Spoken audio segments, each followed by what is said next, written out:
Good morning, and welcome to another Sunday morning sketch. This is Eric Whalen from Super Secret Project X. This morning, I am going to do, because I've once again refound the joys of Phineas and Ferb, because they put it up on Hulu, Netflix, whatever. I used to watch it all the time, but I never got to catch all the episodes. Now I get to see all of them. And I always loved Doctor Doofenshmirtz. I loved a lot of the other characters too, but Doofenshmirtz is a funny character. So I'm going to be drawing Doctor Doofenshmirtz this morning.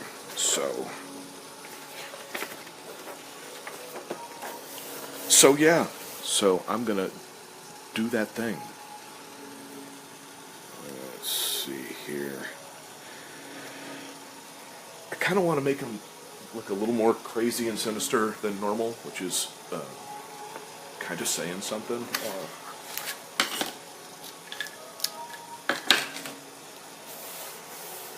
It's funny, I got one of my friends at work, and he'd never seen it, and he's like, "Is it any good?" And I'm like, "Well, it is. It's a kid's show. It's clearly a kid's show. I'm not like, dude, check out the long-running, deep storyline. I'm not saying anything like that. It is, however, comedic genius. It's, the characters are brilliantly funny. It's funny, I always start with a circle, and I can't do that with Doofenshmirtz, can I?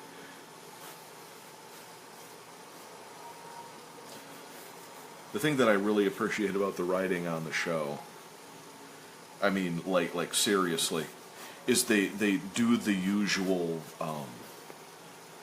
like, here is clearly the pattern we do every single time. But then they use that against you continually, where they rarely ever exactly repeat the pattern. Morning, sweetie. And they keep like softly mutating it, and then when a joke just runs dry, they stop doing it. Like they'll just end a joke, and then you never really see it again, and they put new jokes in, and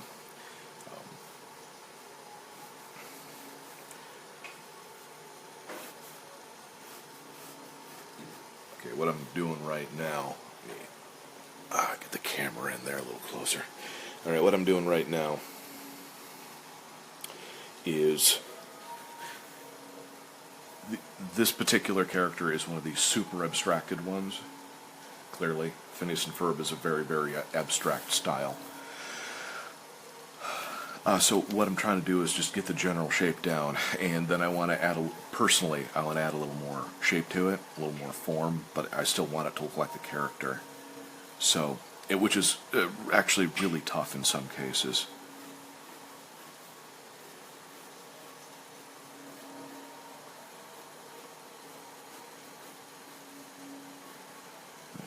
Problem is, you don't want to take a character too far away from its source material, because then it ceases to look like the character. And with here, picked up my resource this time. Just got a basic picture of Doofenshmirtz here.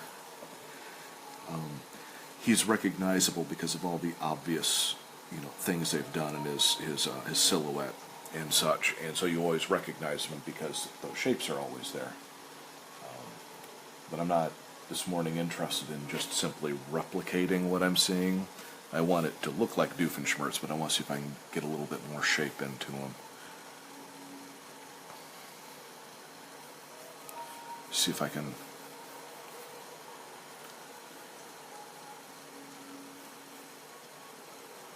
play with it a little bit.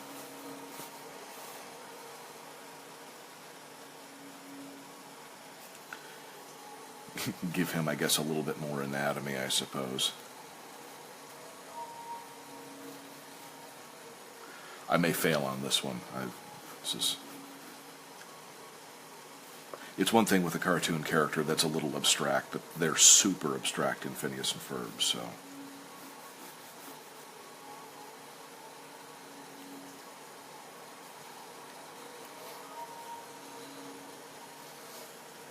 So I'll see what I can do.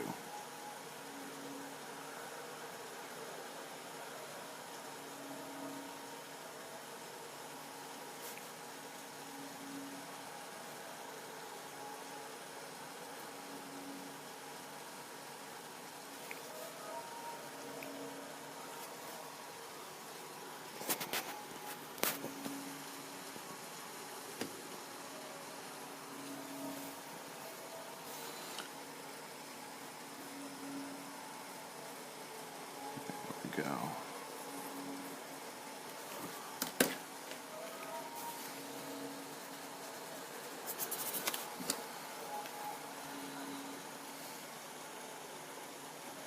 Give him the sloping forehead of a criminal. I love the fact that people used to think that. See how their skull is shaped? That must mean they're evil. And we belong to a stupid species.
I think one of the problems I'm going to bump into, I'm going to do what I can, but, well, the style of the show almost always did this with certain characters, specifically him, is they put the eyes right next to each other with almost no shape in between. Unless the character looked at you, then they'd show a little bit of a space. I want to, try to get actual, like, his brow developed, because he's got this great classically maniacal kind of thing going on here, and I want to emphasize that by actually putting the ridge and the structure of the nose and forehead in there.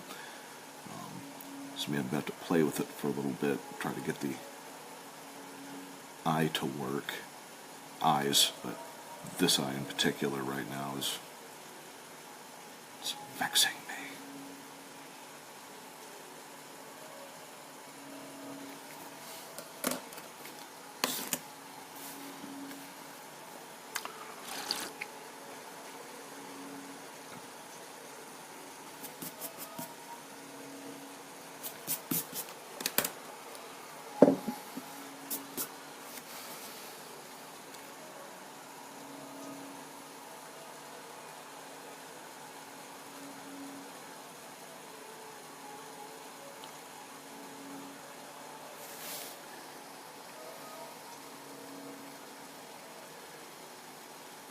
It's so funny over the years. There's been so many, and I mean, really good American comedy cartoons.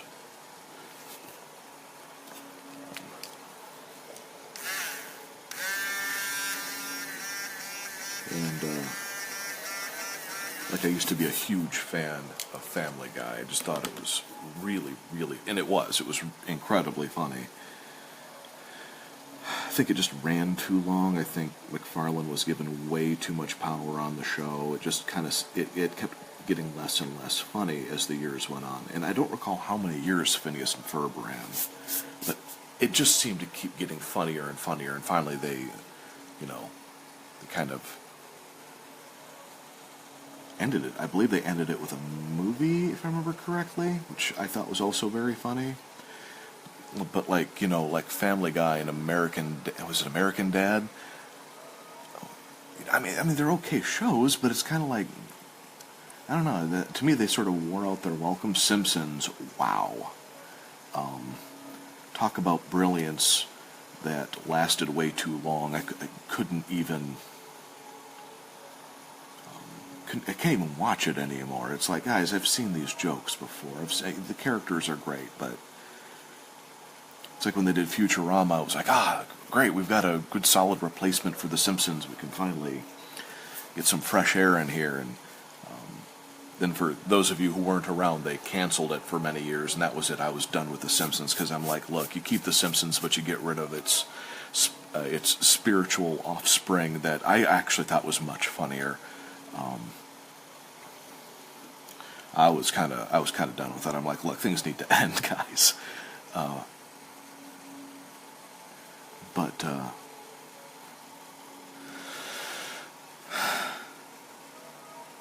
yeah, just Phineas and Ferb, I think, was just the right length of time, and the characters were wonderful, and it just, and it wasn't like deep. I mean, it wasn't like they sort of did stuff with like Mystery Inc. or Gravity Falls or whatever, where it was still clearly a comedy, but there was a long-running story and a beginning, middle, end. I mean, Phineas and Ferb was just, cute cartoon, but man, the comedic writing in it, I thought was just wonderful. They knew their characters. They kept their characters fresh. There was always a nice shtick to every show. They mixed things up, and I'm not a fan of like musical stuff, but the musical stuff more often than not was very, very clever and funny and entertaining. And sometimes the songs were actually pretty good. They were always very funny, though.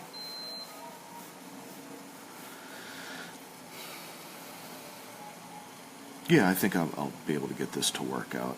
I don't know if he'll perfectly match up to Doofenshmirtz, because I'm giving him a little bit more structure, but I'm okay with that. I was watching it last night, and I kept going like, man, I need to draw Doofenshmirtz. He is funny. The voice actor did such a great job on him. Actually, I think 80% of what's funny about Doofenshmirtz is the voice actor. The writing is great, but the voice actor is so funny. Clearly saying the things that the writers wrote, clearly, but still just very, very funny. I think I need to, lower that lip.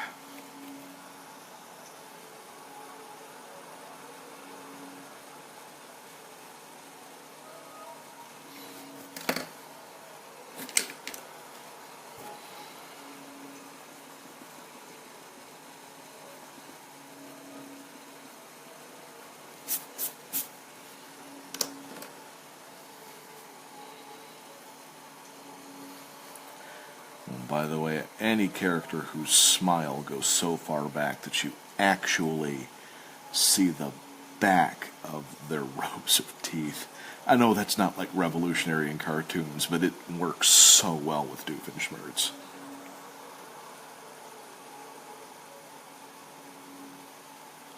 Because, I mean, really on a human skull, that is a painful distance to stretch your smile back, and it's... Such a funny character.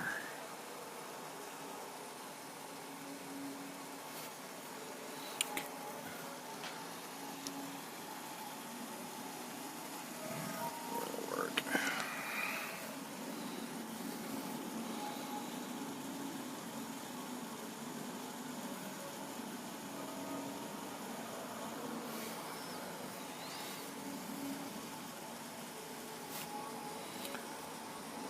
Now, in the original show, his skull actually was flat on the back, which I think looks wonderful, but it's also what I'm fighting right now, is I don't quite want to do that.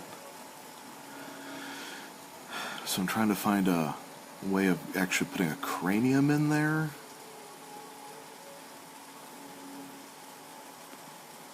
While still maintaining sort of his look.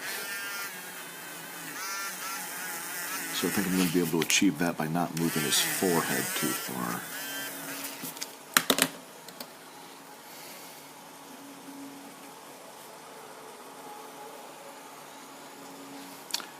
Yeah, there's the cranium, and then there's the cheekbone that I want to kind of bring around. I'm going to have to kind of attach it onto the smile meat. That's not right. Anyways. Alright. I'm also going to not quite follow the expression that's in the sample I picked up. I want to make him a little more maniacal, so I'm going to bring up his eyelid over here. And here.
You know, I don't mean to toot my own horn here, hon, but I gotta say, Doofenshmirtz with a little bit more anatomy is kind of awesome looking. I mean, I'm not going to say I'm outdoing the original creators. I don't think that's fair, but I think he's got a wonderful enough face that if you just add a little bit more detail to it, I think it just keeps getting awesomer no matter what you kind of do to it. That's why I had so much fun when I was doing the Doofenshmirtz Warrior sticker. He's a really fun character to draw. Yeah, he's like almost that perfect archetype, except he's just not dangerous. He's just not remotely dangerous, which is great.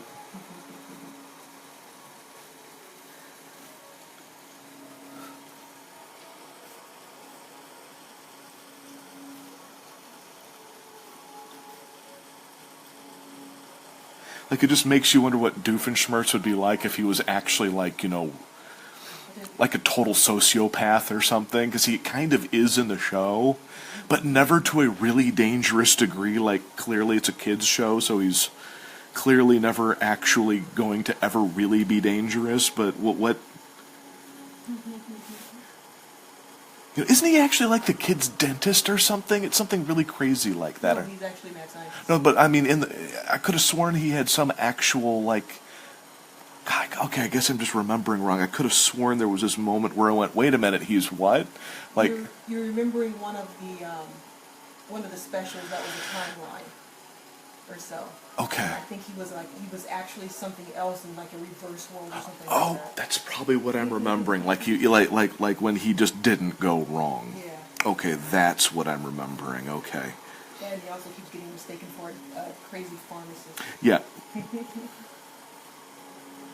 Yeah, I love that pharmacy. I can vouch for that. I still have my pharmacy coats.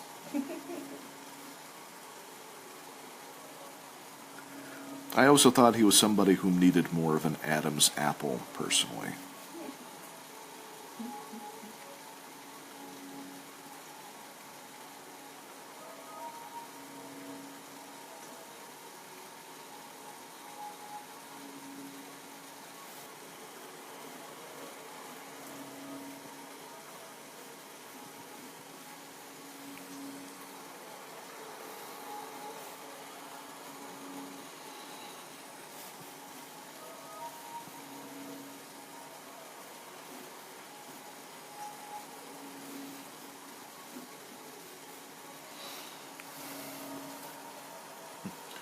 A platypus. Perry the platypus.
You know how they do that? It's sort of stereotypical now, but I still find it funny when that's done right.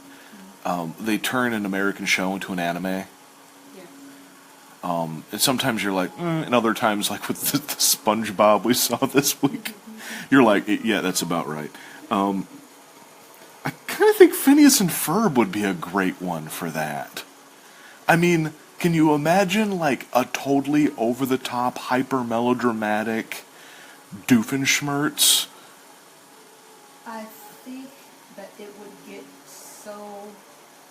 so much would get lost in translation because there's so much Americanized idioms and pop culture references. No, I'm not talking like a whole series. I'm talking like when somebody just does like 2 or 3 minutes, just so you can see the two sort of smash together. Because you're right. Whenever America ever tried to do something Japanese or vice versa, in the long run, like the Japanese Powerpuff Girls sucked. I mean, there was some neat kind of things to it, but you were like, they've lost the point completely. I'm talking like the short little clips. Like, to me, that's when it works. When you're like, oh my god, you know, those moments. Like, I would love to see, like, for example, what was it, Sunbow or Hasbro, whoever did like the original G.I. Joe stuff. I would like to see them do like Fist of the North Star, kind of a, you know, like there's just where you just want to see it, or no, even better, the guys that did He-Man do like Fist, because there was some. I mean, He-Man and She-Ra, they weren't perfect, but they were what they were. They were just perfect for what they were. They weren't great shows. They were fun shows, but they weren't like oh my god. But I would like to see like some of the Japanese '80s stuff, like. I want to see Dirty Pair done like She-Ra. You know? I think that would be really marvelous. And vice versa. Like, I would love to see, well, actually, I would love to see She-Ra done like Dirty Pair. I think that would be amazing.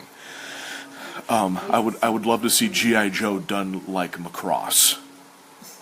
So yeah, I would love to see and not, like I said, not like a whole series, like maybe a 5-10 minute, like the best you could do in 5 or 10 minutes, because clearly you're absolutely right. There would be just too much that was lost. That, and unfortunately, like the transformation sequences would take up like 2 or 3 minutes. Yeah.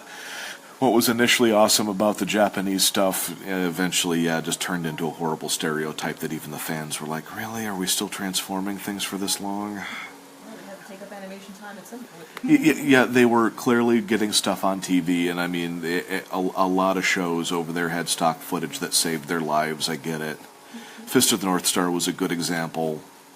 There was a lot of stock footage used, and most of the time it didn't matter, but every once in a while you're like, really? This dude's head is exploding like this again? I mean, there's a reason why almost all the villains had mohawks, so they could keep blowing up the same mohawked head over and over again, but... Yeah, that's been a thing since early animation. I mean, heck, Hanna-Barbera is famous for that with the basically rolling cycle backgrounds.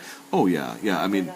And then Disney itself with the reusing of key footage, of keyframes and stuff. Well, not even keyframes, just sequences themselves. Oh, yeah. I mean, even though it's funny, people made a big deal about this. I think like early to mid 2000s, people were just like, oh, look at this, with the whole Disney reusing sequences thing. And I was like, yeah, I noticed that when I was a kid back in the 80s. Oh, the funny thing is what I love is that wasn't just animation. Is the Star Trek movies kept blowing up the same Klingon vessel over and over again. It's like, guys, spend a couple $100, build a new freaking model, and pack it full of the proper special effects explosives, light it and film it from 7 different angles so at least it isn't the same footage. They had to pay for Kirk's, like, they had to pay for his chest hair somehow.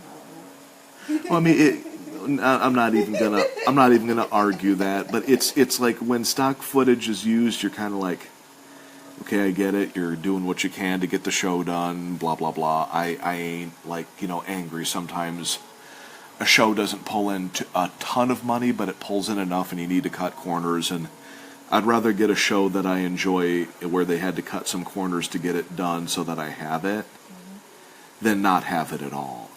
But at the end of it, you're like, sometimes they use it as a crutch, and the Japanese would sometimes use it too much. Like, what was the one show we caught the clip of? It was about it was 80s. It was about all the school kids that they defended the Earth in like all the giant robot mechs, and it had the amazing transformation sequence you showed me. Yeah, and the transformation sequence was like 6 minutes long or something. Every single kid had to get their mech shown and showcased. Yeah. Oh yeah, and it was like 6-7 minutes. Yeah.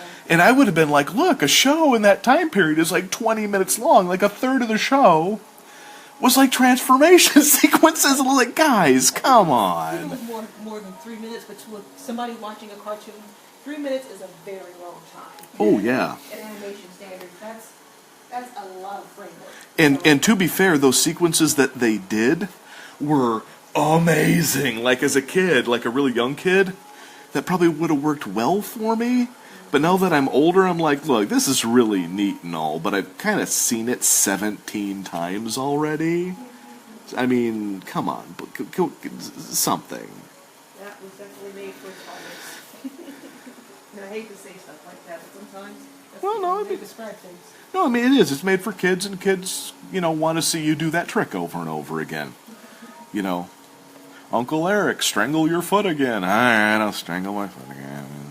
But at the end of the day, as an adult, you're kind of like, I don't know, to me, I'm a big fan of character and plot and stuff. And I kind of like the gitchiness of those shows, but like after a while, I'm like, if I'm not getting a whole lot of real character or plot or anything, I'm kind of done. I'll like watch an episode every once in a while, be like, yeah, that was fun again. But the funny thing about, like She-Ra, for example, there was actually enough variation in the episodes that it kept my interest all the way through. And I finished She-Ra, and I'm still trying to get through He-Man. I'm like, They both had. There was also one that fell under the same trick, different day kind of thing. So yeah, it is what it is. I think one of my favorite tricks on the She-Ra stuff for getting through their stock footage was the fact that they used stock footage, but they at least changed the characters with the stock footage, so they were doing traceovers to change the characters and stuff. So it wasn't as obvious, but you're like, it's that same running towards the camera shot again. It's that same punch again, but with a different character. You're like, at least they're changing things up a bit. And, it clearly saved them some resources so they get the show done. But and I'm never for having like artists being like ground down to the point where they can't get. I've been there. I'm like, go ahead, use stock footage. I get it. You need to get the show done. You need to take a nap. I understand.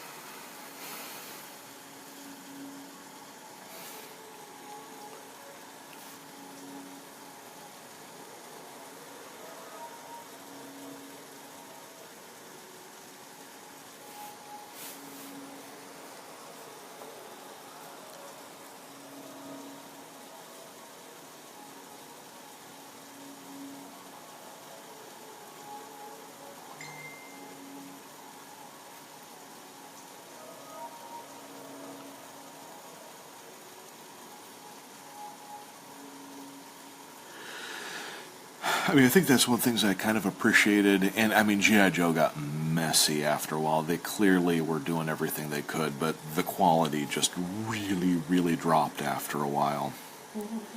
But as to my recollection, they didn't use too much. I'm sure they did, but it's nothing that to this day sticks out in my mind. So they were trying to... like they weren't doing the animation where the jawline wasn't moving, but just the mouth. They were doing the animation where the mouth and the jawline was moving, which is, for people out there that don't know, is more work. There's a reason why the Japanese have a tendency of doing the stable jawline and the mouth moving. It's considerably less work. Which they've actually, within the last 5 years, they've actually, they haven't been doing that nearly as much with technology and a lot more. Fun, a lot more easier drawing techniques, a lot more ease of technology. They've actually been doing a lot better with that. Oh yeah, but Cool. but clearly the initial what Japan is known for, like the styles through, the 60s, 70s, 80s, especially the 80s and 90s, they cut corners by not moving the jawline unless they absolutely had to, and then there was the higher quality stuff where they did it. But there's a reason why that style is so prolific. It's just been turned into a very efficient process. So they can get. There's a reason why they've got anime about everything, because they can get it done. And as much as some people make fun of that, I appreciate the fact that they went through and went, what do we do to get this done yet still look good? And we've got a lot of American cartoons in like the 80s where they were gorgeously animated. And I really appreciate that, but on the same note, the number of cartoons America produced by comparison to like what Asia does, oh my God, it doesn't compare. It just doesn't. Yeah, I think France has been competing with them now in that aspect. They've been coming up as an extreme. And China, I shouldn't say strange enough, but China's been coming up really hard for it too, animation-wise. Well, I think any nation that has a traditional art background it will become a strong runner for creating, traditional hand-done animation, because one of America's advantages is we're an industrial powerhouse in almost everything we do. We just, maybe not an industry anymore, but like in cartoons, what did we do? We figured out every way just to mass produce stuff. So it wasn't necessarily always about quality. It was about just so we eventually went over into 3D, which is how do you take a tiny number of people to do a large amount of work?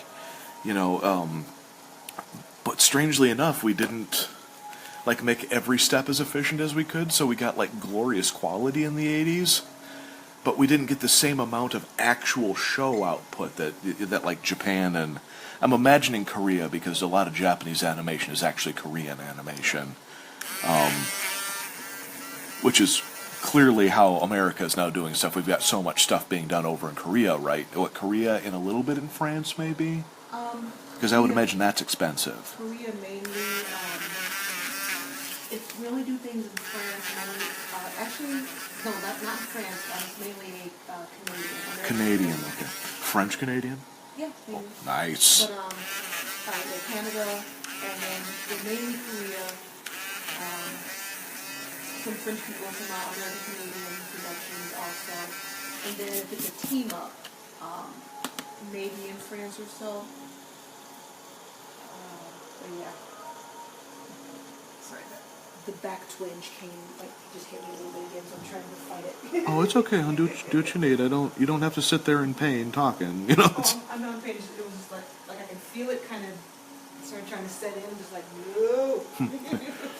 No, you need to stop. No. I hate that. If I could get a new back, I would. I hate my back. And my back knows it, so it tries to get revenge on me as often as it can.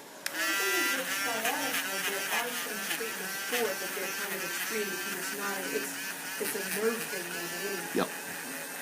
With mine, it's more of I keep wanking muscles and oh, and I hate that. That's part of my act. It's not muscle, it's more nerve. And it actually feels like it's going through your muscles because the way it hits. I mean, it's like when you feel the sharp pain through your butt and through the top of your leg, that's sciatica. No, that I don't doubt, but I most certainly have had muscular, back problems and stuff. Oh, yeah. I think I've got both is the problem.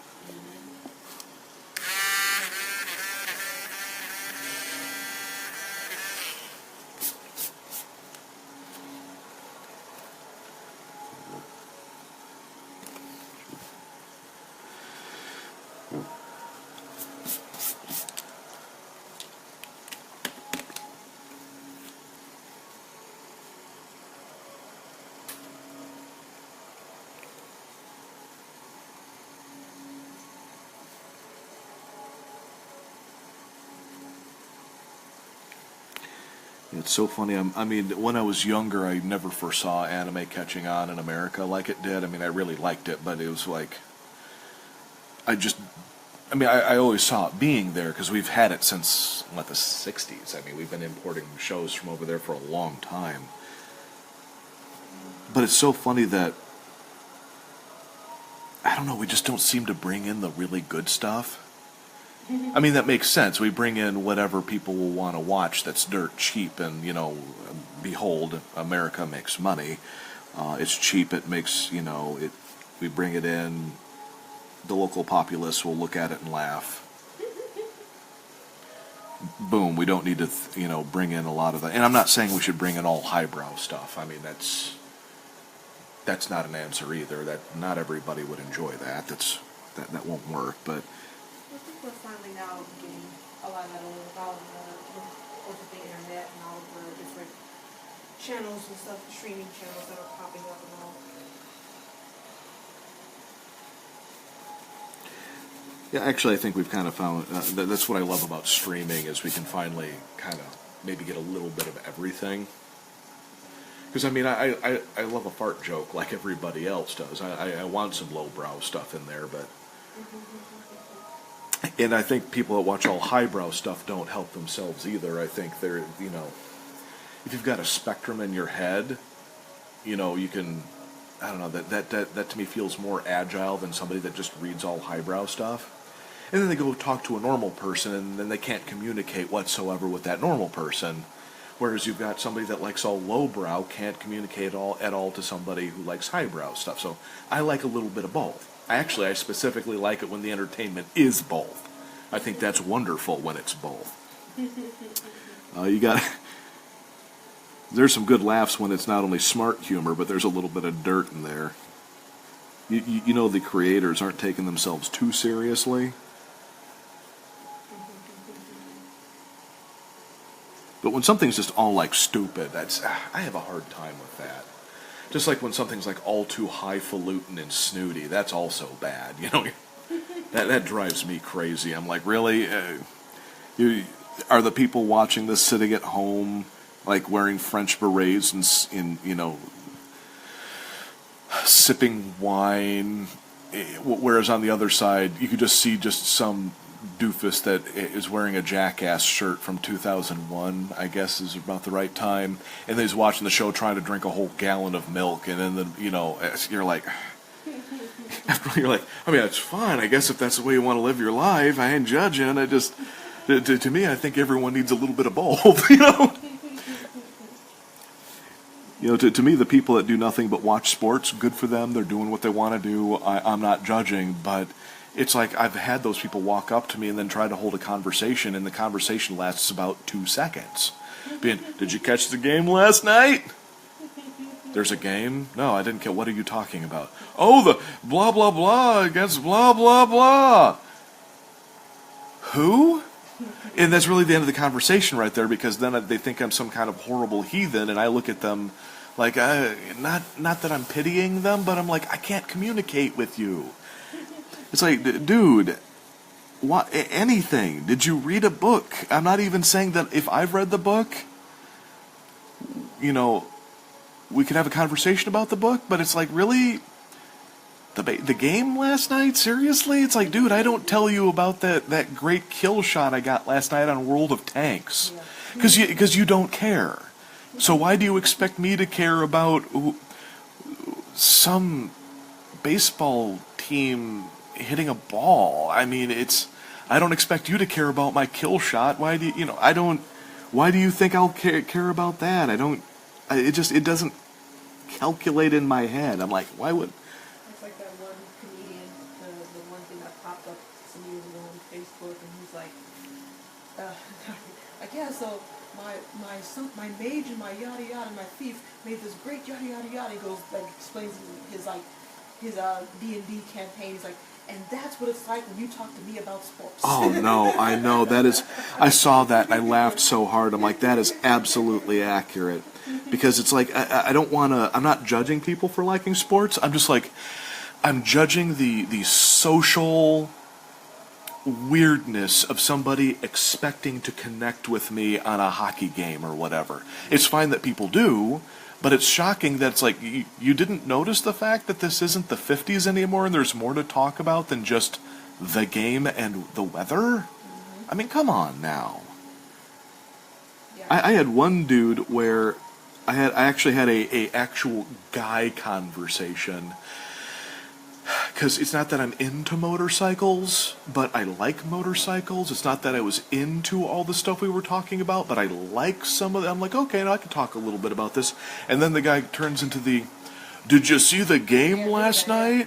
And I'm like, well, no, I don't watch sports. He gave me a dirty look, didn't say a word, like I had just insulted his mother and walked away and wouldn't talk to me anymore. Just because I didn't watch sports. Are you kidding me? I remember that. That's insanity. That was at the barbecue. That was my family friend's barbecue.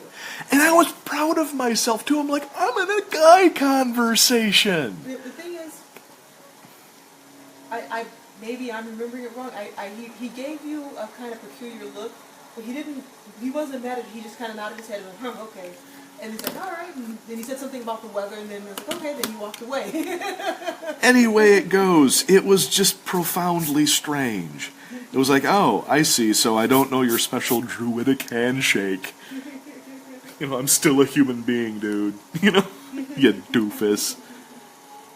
No, I mean, it's fine that people like sports. I've got no issue with that. I've got an issue with apparently I'm supposed to be into their thing too, when there's no social rule that they have to be into mine.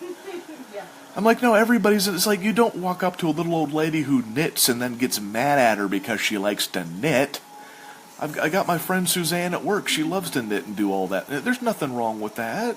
It's like, it's just like, I just don't have a whole lot to talk to her about that. But, like, on Facebook, she'll, put up some crazy knitting stuff, and every once in a while I'm like, wow, actually, that's kind of cool. You're like, look at that crazy octopus James Bond sock set that somebody knitted, and you're like, wow, look at that crazy thing. And talk about that for a minute. But it's not like she expects me to be into her knitting, Whereas like sports people almost get physically mad if you're, not part of their weird ass cult. So sorry, dude, I'm just, just not into your weird cult. I'm sorry. I don't know how else I'm supposed to put that. It's fine that you like it. Good for you. That's it exactly. It's like this. I think I honestly want to make a T-shirt or a button that simply says along the lines of just let people enjoy things. Yeah. Yeah, no, absolutely. Don't think that I'm insulting people for liking baseball or football or hockey or whatever. To me, it's I just don't get why I'm supposed to care. Why am I supposed to care about that? I don't get that. It's like, it's your thing. It's not mine. I don't expect anybody to watch Phineas and Ferb. I'm a 40-year-old professional senior designer at a big corporation. And I sit down on evenings and watch cartoons because I legitimately like them. I don't think there's many other people that do that. There are some, and good for them. I can talk to them about that. But I don't judge. I don't walk up to somebody and go, dude, did you see the new episode of Phineas and Ferb last night? What? You didn't? What kind of animal are you? I mean, like, that's so bizarre. To be fair, when we were in our school, we did do that. Yeah, but I was also very emotionally disbalanced and had some serious issues. No, I'm saying when we were in our school, we actually did do that because all of us were all watching the same thing. Oh, no, that's true, too, yeah. Like, dude, what the heck are you watching? Well, now, on the same note, you didn't walk up to the fine artistes and do that because you knew a lot of them, just weren't into it, and I was cool with that, But the people who were, well, there was a lot of cartoon and comic book people at Kendall's, so...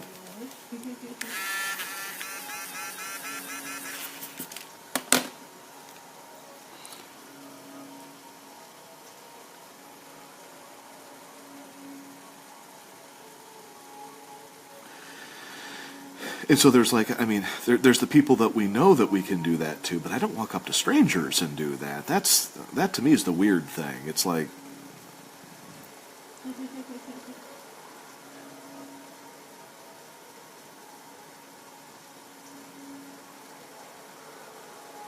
I mean, I felt bad for Dad because, like, I talked to Dad about this when he was the VP. He was like, oh yeah, it's like when you go out on those big corporate executive things, he's like, there's only a handful of things that you're expected to talk about, and sports is on that list. And he's like, he too doesn't have anything against sports, but just doesn't care. Right. And he's like, oh yeah, and it's like, no, it's like basically I'm down to talking about their family or the weather. He's like, because he doesn't care about the game either. He's like, And I don't want to say that, people that watch sports are stupid. I'm not saying that at all. But it's like, and I get it, there's that's why there's small talk and the weather. You need to have things to talk about when you bump into strangers. I mean, I get it. I just wish it wasn't sports, because it's like, what a boring subject that is to me. I mean, to other people, it's fine. They get excited about it. It's like, oh, there's people that still get excited about collecting pogs. When did that stop? The late 90s, I think? Actually, mid-2000, I think is probably Did they make it that far, it went really? That long, yeah. It was more underground, but they were still doing some pog things and releases. Yeah, for you kids out there, Google it. Of which, by the way, I was not into pogs. I thought they were silly, but still. I collected a few of them because either one, I really liked the designs that they had on there, and two, like one of the cereals had like free Lion King pogs, and so I kept those unpunched out of their little holders and all because it was Lion King, man. Yeah, I knew I was 19 years old, but I still loved the Lion King. Yeah. That was my jam.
Talking to Derek, I was getting stuff ready for his game set at Title Fest. And he's like, I had an idea for a pony. His name is Trainwreck. His special talent is bad life choices. Nice.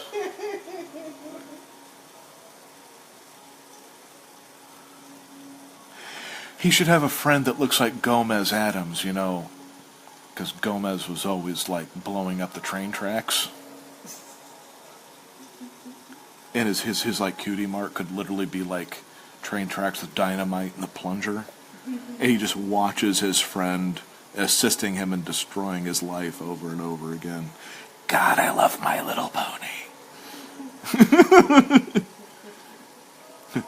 The humor is so dark, but nobody ever seems to see it but me. Such a wonderfully crazy fan base.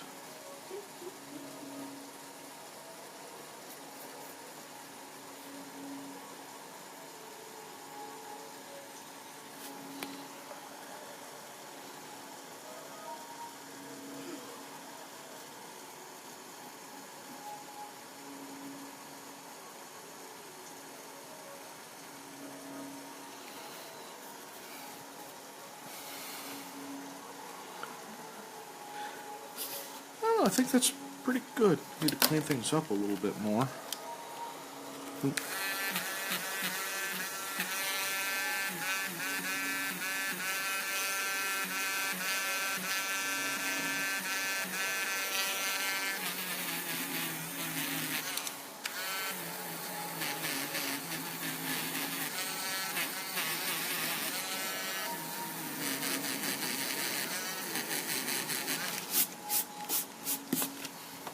Oh.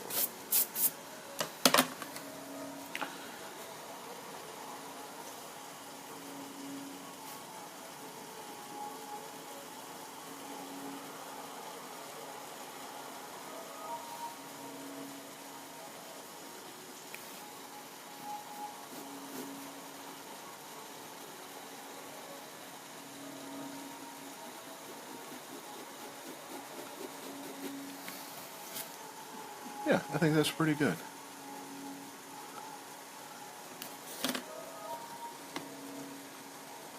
Well, it definitely don't suck. I have achieved, I think, not sucking on this one. So yeah, not bad.